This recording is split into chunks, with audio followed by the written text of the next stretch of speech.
বিশেষ খবর হলো মুখ্যমন্ত্রী অধ্যাপক ডক্টর মানিক সাহা আজ নতুন দিল্লিতে কেন্দ্রীয় স্বরাষ্ট্রমন্ত্রী অমিত শাহ এবং কেন্দ্রীয় স্বাস্থ্যমন্ত্রী জেপি নাড্ডার সঙ্গে সাক্ষাৎ করে রাজ্যের স্বার্থ সংশ্লিষ্ট বিভিন্ন বিষয় নিয়ে আলোচনা করেন। পরিবহন মন্ত্রী সুশান্ত চৌধুরী জাতীয় সড়ক সম্প্রসারণের কাজ নির্ধারিত সময়ের মধ্যে শেষ করতে নির্মাণকারী সংস্থাকে নির্দেশ দিয়েছেন। আজ গুড ফ্রাইডে, এই উপলক্ষে প্রধানমন্ত্রী নরেন্দ্র মোদী শান্তি ও ঐক্যের কামনা করেছেন।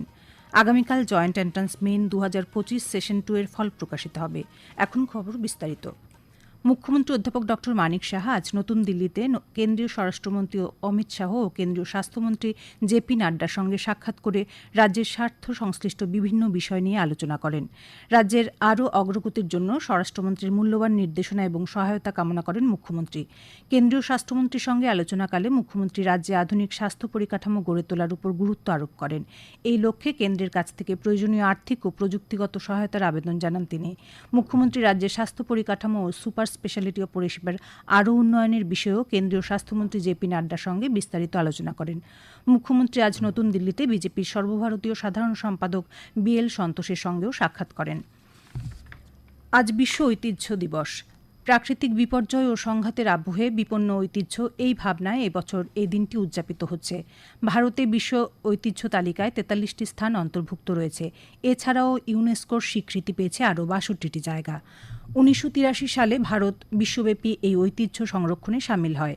এই স্থানগুলি শুধুমাত্র ইতিহাসের নিদর্শন হিসেবেই বিবেচিত হয় না, ভবিষ্যৎ প্রজন্ম এখান থেকে অনেক কিছু জানতে পারে।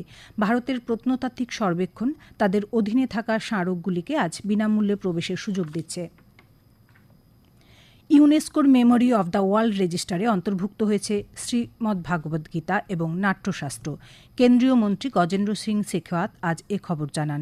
এ সম্পর্কে প্রতিক্রিয়া ব্যক্ত করতে গিয়ে প্রধানমন্ত্রী নরেন্দ্র মোদী বলেছেন, বিশ্বের প্রতিটি ভারতীয়ের জন্য একটি গর্বের মুহূর্ত। ইউনেস্কোর মেমোরি অব দ্য ওয়ার্ল্ড রেজিস্টারে গীতা এবং নাট্যশাস্ত্রের অন্তর্ভুক্তি আমাদের কালজয়ী গান এবং সমৃদ্ধ সংস্কৃতির একটি বিশ্বব্যাপী স্বীকৃতি। গীতা ও নাট্যশাস্ত্র বহু শতাব্দী ধরে সভ্যতা ও চেতনাকে লালন করেছে। তাদের অন্তর্দৃষ্টি বিশ্বকে অনুপ্রাণিত করে চলেছে। আগামী মে মাসের মধ্যে শহরের স্মার্ট সিটি প্রকল্পে কভার ড্রেনের কাজ শেষ করার লক্ষ্যমাত্রা নেওয়া হয়েছে। আজ আগরতলার IGM চৌমুহনী থেকে ওরিয়েন্ট চৌমুহনী পর্যন্ত কভার ড্রেনের কাজ পরিদর্শন করে একথা জানান আগরতলা পুর নিগমের মেয়র দীপক মজুমদার। তিনি আরও জানান, মুখ্যমন্ত্রীর পরামর্শ অনুযায়ী স্মার্ট সিটির কাজ দ্রুত শেষ করার লক্ষ্যে এগুচ্ছে নিগম।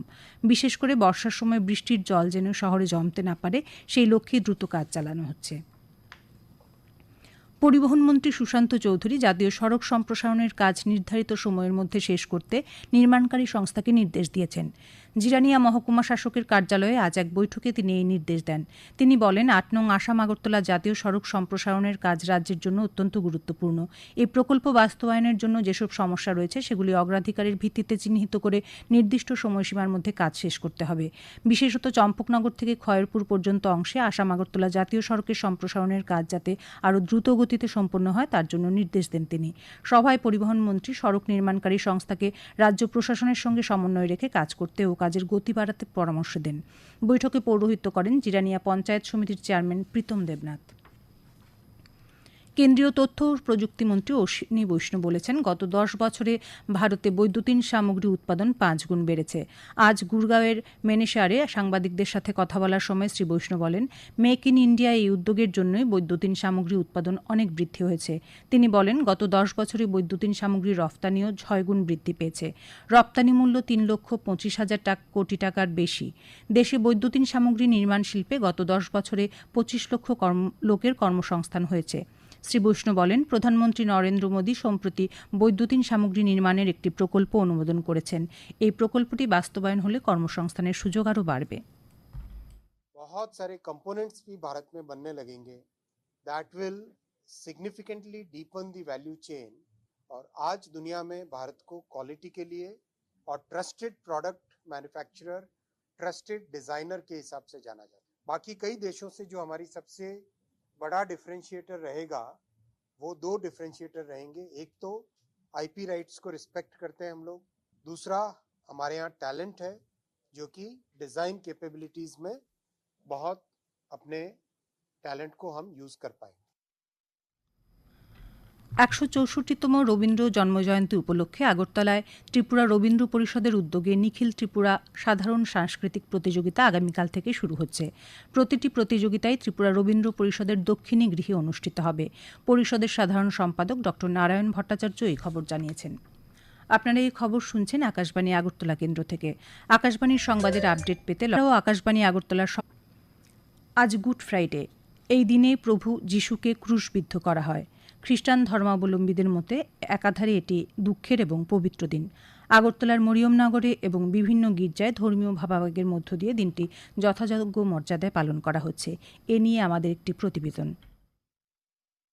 আজ পবিত্র গুড ফ্রাইডে, যাকে পবিত্র শুক্রবারও বলে। খ্রিস্ট ধর্মের প্রবর্তক প্রভু যীশু খ্রিস্টের আত্মত্যাগের দিন। এদিনে প্রভু যীশুকে ক্রুশবিদ্ধ করা হয়েছিল। রাজ্য যথাযোগ্য ধর্মীয় ভাবাবেগের মধ্যে দিয়ে খ্রিস্ট ধর্মাবলম্বীরা দিনটি পালন করছেন। এদিনে প্রার্থনা উপবাসের মধ্য দিয়ে প্রভু যীশুকে স্মরণ করেন তারা। আগরতলার মরিয়মনগর শান্তিরানী ক্যাথলিক গির্জায় এদিন প্রার্থনা সভা প্রভু যীশুর ক্রুশ বহনের অনুকরণে 14টি তীর্থকে স্মরণ করে পথ পরিক্রমা করেন তারা। প্রভু যিশুর এই আত্মত্যাগের কথা স্মরণ করে গির্জার প্রধান ফাদার লিনাস বলেন, প্রভু যীশু খ্রিস্ট মৃত্যু বরণ করা এই দিন রয়েছে, কারণ মানুষেরকে এতই ভালোবেসেছিলেন, তাই তিনি মানুষ হয়ে, ঈশ্বর মানুষ হয়ে এই পৃথিবীতে এসেছিলেন এবং মানুষের সকল পাপের জন্য তিনি পাপের দণ্ড তিনি বহন করে কালভারি পাহাড়ের উপরে তিনি নিজের আত্মোৎসর্গ তিনি করেছিলেন, নিজের জীবন আমাদের জন্য সঁপে দিয়েছিলেন। মরিয়মনগর শান্তিরানী গির্জা থেকে আমি তাপস দেব।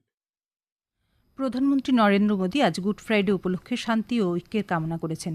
তিনি সামাজিক মাধ্যম এক্সে লিখেছেন, গুড ফ্রাইডেতে আমরা যীশু খ্রিস্টের আত্মত্যাগকে স্মরণ করি। এই দিনটি আমাদের দয়া করুণার পাশাপাশি সর্বদা উদার হৃদয়ের হতে অনুপ্রাণিত করে। শান্তি এবং ঐক্যের চেতনা সর্বদাই বিরাজমান থাকুক। গুড ফ্রাইডে উপলক্ষে আজ 49 জেলাতেও গির্জাগুলিতে সমবেত প্রার্থনায় অংশ নেন ধর্মপ্রাণ খ্রিস্ট ধর্মাবলম্বীরা। কৈলাসহরের চিনিবাগান এলাকার তুনগই ব্যাপটিস্ট চার্চে পবিত্র গুড ফ্রাইডে উপলক্ষে আয়োজিত অনুষ্ঠানে দিবসটির গুরুত্ব ও তাৎপর্য আলোচনা করা হয়। এছাড়া পবিত্র বাইবেল পাঠ, প্রভু যিশুর বাণী পাঠ ইত্যাদি অনুষ্ঠিত হয়। যীশু খ্রিস্টের ক্রুশবিদ্ধ হওয়ার স্মরণে অনেকেই আজ উপবাস পালন করেন।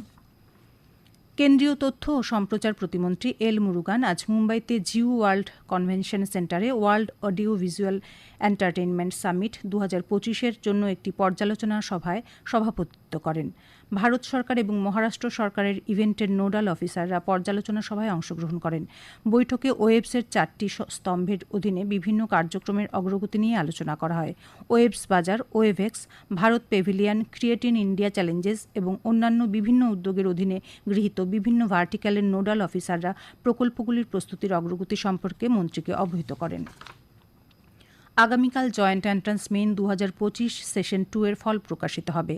জেইই মেইন 2025 সেশন 2 এর আনসার কি আজ দুপুর 2টোর থেকে জেইই মেইন ওয়েবসাইটে পাওয়া যাচ্ছে। ত্রিপুরা ক্রিকেট অ্যাসোসিয়েশন পরিচালিত সন্তোষ ট্রফি ঘরোয়া প্রথম ডিভিশন লিগ ক্রিকেট প্রতিযোগিতার আজ 3টি খেলা হয়। নরসিংগড়ের টিআইটি মাঠে কসমোপলিটন ক্লাব 134 রানে চলমান সংঘকে, মেলাঘরের মাঠে ওল্ড প্লে সেন্টার 5 উইকেটে বনমালীপুর ক্রিকেট ক্লাবকে এবং নরসিংগড়ের পিটিএ মাঠে শতদল সংঘ 4 উইকেটে ইউনাইটেড বিএসটিকে পরাজিত করে। আগামী 24 ঘণ্টার রাজ্যের সব জেলায় বিক্ষিপ্তভাবে বজ্রবিদ্যুৎ সহ বৃষ্টির সঙ্গে ঘণ্টায় 30 থেকে 40 কিলোমিটার বেগে ঝড়ো হাওয়া বয়ে যাওয়ার সতর্কতা জারি করা হয়েছে। আগামীকাল আকাশ সাধারণত মেঘাচ্ছন্ন থাকবে। রাজ্যের বেশ কিছু জায়গায় হালকা থেকে মাঝারি পর্যায়ে বৃষ্টিপাতেরও সম্ভাবনা রয়েছে। আগামীকাল তাপমাত্রা সর্বোচ্চ 30 ডিগ্রি সেলসিয়াস এবং সর্বনিম্ন 21 ডিগ্রি সেলসিয়াসের কাছাকাছি থাকতে পারে। আজ দিনের সর্বোচ্চ তাপমাত্রা ছিল 32.4 ডিগ্রি সেলসিয়াস এবং সর্বনিম্ন 21.4 ডিগ্রি সেলসিয়াস। শেষ করার আগে বিশেষ বিশেষ খবর আরেকবার। মুখ্যমন্ত্রী অধ্যাপক ডক্টর মানিক সাহা আজ নতুন দিল্লিতে কেন্দ্রীয় স্বরাষ্ট্রমন্ত্রী অমিত শাহ ও কেন্দ্রীয় স্বাস্থ্যমন্ত্রী জেপি নাড্ডার সঙ্গে সাক্ষাৎ করে রাজ্যের স্বার্থ সংশ্লিষ্ট বিভিন্ন বিষয় নিয়ে আলোচনা করেন। পরিবহন মন্ত্রী সুশান্ত চৌধুরী জাতীয় সড়ক সম্প্রসারণের কাজ নির্ধারিত সময়ের মধ্যে শেষ করতে নির্মাণকারী সংস্থাকে নির্দেশ দিয়েছেন। আজ গুড ফ্রাইডে, এই উপলক্ষে প্রধানমন্ত্রী নরেন্দ্র মোদী শান্তি ও ঐক্যের কামনা করেছেন। আগামীকাল জয়েন্ট এন্ট্রান্স মেইন 2025 সেশন 2 এর ফল প্রকাশিত হবে। স্থানীয় সংবাদ আজকের মতো এখানেই শেষ।